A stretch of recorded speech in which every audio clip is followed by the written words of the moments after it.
kasi, once maka-clear siya on the first minute, pwede na siyang umikot kaagad. Yep. I haven't seen great Mai Shanui games today na Oo nga talagang eh. consistent yung burst potential early game pa lang. So I'm hoping this time around that Barcode, again, feeling confident heading to week number 4, mas magiging iba yung version na pwede na makita natin sa kanila Parang dito. yung mga May natin today, medyo dumudulas sa tumbling eh, no? Pero simplified yung lineup dito ng Barcode, which is I like. Yung nga sinabi mo kanina. Sabi ko kanina, simple H, okay, wala nang extra na gawin natin to in anything. Sasamahan dito si VVV ni Slimy. Mataas ang wave clear kasi ng isang Ayun! Lady Sun. Ayan, rolling raid plus blast cannon combo. You don't disrespect the range. Tatama yung proc ng rolling raid. Kayang-kayang abutin ng isang Lady Sun yun. Yung range ng blast cannon, same yun dun sa passive ng rolling raid. Yeah, to add to that, sabi ni Chantal kasi sila mag-dominate early game. I forgot about the Mozzie and the Lady Sun. Dahil simula sila sa mid. Mauna yun eh. Sumakto, no? Yung sinabi din ni Manjing kanina na gusto mo as much as possible kung ikaw ang Barcode. Very simple, very basic muna yung gagawin. At kitang-kita natin yung kanina, mabilis mag-clear na minion wave at dumediretso lang yun. And I think for that, we trend, yun yung ayaw nila kasi sanay sila yung nagugulo eh. Yeah, yung death immunity medyo na miscalculate lang. The rolling rate na sinabi ni Majid is something that you cannot stop from happening. Kumakagat talaga yung passive and even early game to add up with the magic damage na kakaunti na nanggagaling kay Slimy, which is the Mozzie, yung Cannon Blast. Hindi lang basta slow yun eh. There's a bit of a magic damage na pwede pang kumonect.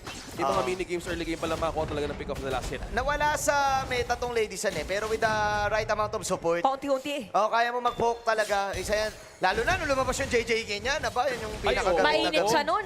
Gamit na gamit ko Sobra. yan eh. Pero given na gano'n na hindi siya masyado nagagamit, ibig sabihin ba nito parang may specific timeline lang na magiging effective siya sa game na to? Parang depende pa rin natin mo siya. Sa pagkakagamit, no? Oo, sa pagkakagamit. One thing is for sure, yung poke nitong lane ng Barcode, masakit. So magkakaroon ng space for sure yung Mai Shiranui. Kasi magiging problema tong si Slimy tsaka si BBB sa side ng Witrend eh. Yeah, yung mga poke talaga, tinan mo, on point ginagawa ni Slimy in terms of the Cannon Blast. Napaka-importante yan sa isang Mozzie. You don't just get damage, you also get information out of Witan dahil yuha na ito.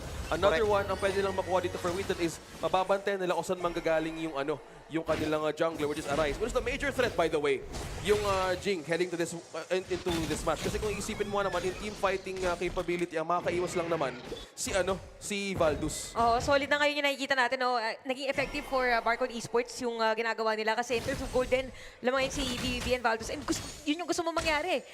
As much as possible, hindi yung any player from WeTrend. Pero kasi napanood na rin natin to for WeTrend na parang kalmado lang sila. Tapos biglang mamaya magugulat ka na lang. Yeah. Pagdating sa teamfight, sila yung nagtitake ng control. Sila din yung may panggulo sa teamfight, the set sail combination. Anytime pwedeng manlinis na lang si Arise dito. Kahit sino pwede niya sakay sa set sail dito actually. Minsan fan ako ng set sail tsaka long eh. Yung long yung sasakay para easy burst. Pero depende pa rin sa positioning. So, tingnan natin. Well, to add to that, no, since pinag-usapan natin yung set sail ni Syndicate, one thing na pwede rin gawin is yung ultimate din ni Arise, yung Mirror Domain. It's a huge AoE na pwede mag-follow up setup si Aaron gamit ng World is My Board eh. Sa damage na binibuild up ni Long, it's not really that early to spike up just yet. Unless may damage, ayun na nga. Na-board na kabordan! Yato ang mapipitas! Naku, napaka-crucial nun kasi 16 seconds or sa ibang objective, pwede mo na dito yung side ng parang dumulas. Hindi nga yata in-expect na nandun mga players. Miss ambush technique yun, miscalculation mula kaya Yato sa positioning. I think hinahanap nila doon si Aaron pero nasa bush pala. Yeah, in that case, may free reign ngayon at open space ang WeTrend to secure this with no contest. Sumama pa ang tropa pang zone out. May psychological talaga eh, threat pagkasama or kalaban may isang sense. It's because pag naririnig mo yung set sail na yun, Yun na yun. Kakabahan ka eh. magkakabahan ka or mag-area ka. Parang ano mangyayari Teka ba? lang. Parang may dadating Ikaw ba? din ba tinatama ka ng set sail sa mid Nag-set lane? sail na, nag-set sail na, Nag-set sail na gumagano, ganun. no? So parang wary ka na, teka saan madadaan, saan manggagaling, sino Correct. kasama just in case. So ganun yata yung nangyari dito. And right now, WeTrend, sila yung tahimik, interestingly enough. And Barcode yun na po-push back nila para dito sa ating game. Ginamit pang zone this time. Yung World is My Board. Makapagdepensa muna ang side ng Barcode. Tahimik muna ang dalawang kupunan na to. But WeTrend na ibalik yung momentum sa kanila dito. Yeah, slowly but surely one thing to note as well is yung naging pwestuhan dito Aray. ni Crystal Syndicate. Hindi na pinapabayaan na makawala sa paningin na sa Syndicate. It's because of the ultimate threat na pwede lang paulit-ulitin yung set sail. Ayan na! Ayan na nga, wait lang. Nagkakaroon ng poking dito. Kaya natin, may dragon kasi. Pwede pa sumugod yung dragon na yan, Ay. do, pero hindi na lang daw, sabi ni Darfin. Yun na nga yung set sail, nabangga, unfortunately. Susubok sanang plumak doon, sila Syndicate. Oo, medyo ano yata yun, miscoms din for the side of Wheatrend. So may mga low HP players din sa may bottom lane. Nagkakaroon ng space. Si Chris doon sa may top lane, mag-clear na minions. Yeah, speaking of the clear, no, hindi talaga pinababayaan ni Syndicate or yung si Chris na makakuha ng space. Ay, nako. Sagasaan. Watasagasa coming in with the mirror domain combination. Meron pang lilikod this Likod, time si Yato. Yato, susubukan Ay! dito. Alam niya walang dragon. Laban na lang daw. Extra dash. Pero Ay! ang ganda ng micro. Darpin! Naku, naku! Nabuhay pa! Oh. Na ultra heal! At makakawala na rin this time yung Fade. But this is Wheatrend na lumamang doon sa may bottom side. Grabe naman yung mga pa-sidestep doon ni Darwin. Parang sabi niya sa mga tropa niya, teka lang, harangan niyo muna. Galing yung naging story doon sa may bottom lane at dahil dyan lamang ang Wheatrend. Pag si Gold. Doon natin nakita na too late to join the party ang Barco. Teka lang, may laban pa ulit. Okay, mirror domain. Nilabas na ngayon, Chris 2. Ang magiging sacrificial Destroyed a tower. death para dito sa side ng barcode para madepensahan man lang yung mid. Pero Wheatrend, lamang na dito. Alam mo yung play ngayon ng Wheatrend? Alam mo yung pagka sa mga horror games? Ano Yung yun? kapag makakarinig ka ng heartbeat pag may merong multo. Heartbeat? Oh, dug, dug, dug, dug, dug. Parang ganun. Tapos biglang wala na ulit. Tapos meron na ulit. Ibig sabihin, mabilis, tapos bagal. Matatakotin kasi ako. Oh, hindi ka sayang. Oo, ang alam ko lang yung heartbeat running in my head. Ayan, hindi ko yung naabutan. Ayun lang. Kwento ni Lolo. Jessica. Uy, alam ko Jessica ano yun? Soho? Basta Sanchez ba yun? Di ba Jessica Sanchez yun? Heartbeat running in my Ay, head. heartbeat, heartbeat. Oy, nako, nagkakabahan ng tana, Yato.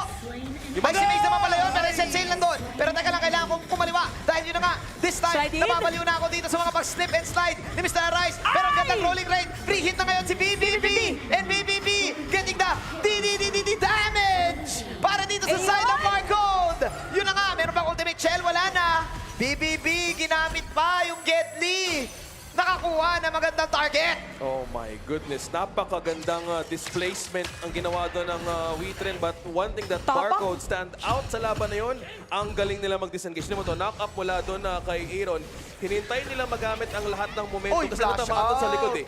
So the moment na gusto sana lumaban ni Syndicate, it was too far. Dahil pinoprotektahan ng mga players ng Barcode na makalapit kay BBB. Oh. Free space, free hit doon ang Lady Sun sa likod. Kaya free kill lahat ang pwede na makita doon. Na-dodge niya pala yung set sail. Hindi napituhan pala. Oo, hindi napituan. Nagamit niya. Galing na... Kamuntikan siya matama ako. Natamaan yun. Yatap siya doon. But BBB, nasa patay na siya. Oo. Hindi natin nakita. Namatay pala. Maaga kasi yung kanina sa T5, maaga nag-low HP si Arise, kaya hindi na rin niya masyado na-capitalize yung damage against the other players. Pero kaka-highlight natin kay BBB nga. Patay na pala. No? Nabigyan. Off-cam kill. Oo, Oo. nabigyan. Pero lumalamang dito ang Wheatrend for this game and continues sa pressure doon sa may middle lane. At ayan na naman mapapatras sa mga players. Okay. Sino, ginamit lang muna ang set sail para makuha ng Torres sa gitna. Smart move for Wheatrend to zone out members. Pero kung ikaw ay isang Lady Sun na pwede pa sana mag-activate mid to late game, 4-1-0 KDA is a way to go. Sakit niyan. Na walang nakakalapit sa position ng Lady Sun na to, magdiwang ka talaga. Pero Yeah. kailangan mo pa rin mag-ingat kung paano kayo lilikuran ng Wheatrend moving forward in the game. Yeah. Ang ganda rin ng mga points ng ng Barco, di ba? Kagaya niyan, lamang yes yung Wheatrend, pero kumukuha sila ng mga objective and may potential pa for them na gumawa ng sandwich place. But ang Wheatrend, focus lang sa goal. Sumira ng Torre, wag pahingayin ang kalaban. Tinipilit sila dito na habulin Oy! ng Barco. Flash in this time yung Marco dito. Ay! Meron ako sinalo niya lahat ng mirror domain. Tatargetin si BBB at finally tumama na yung set sail. First kill combo with the Sanse. At doon na nauli si Mr. BBB. Sama mo pa ang kanyang mga kampi. At doon na nga. Lumamang sila Arise. Double kill para sa Wheatrend. At nako, looking for ano na ata. Looking for team Parang mali. manager na ata. Sina Comish A. Mukhang Oo. mananalo sa game 1. Feeling ko Oh, after my. nito, pwede lang i-reveal yung poster ng kanilang bagong manager para malaman na talaga kung sino dahil meron pang minion wave na bet ang Wheatrend para dito sa ating laban. Endable to Mukhang yun na nga, isang mabilis. Wheatrend will get game 1.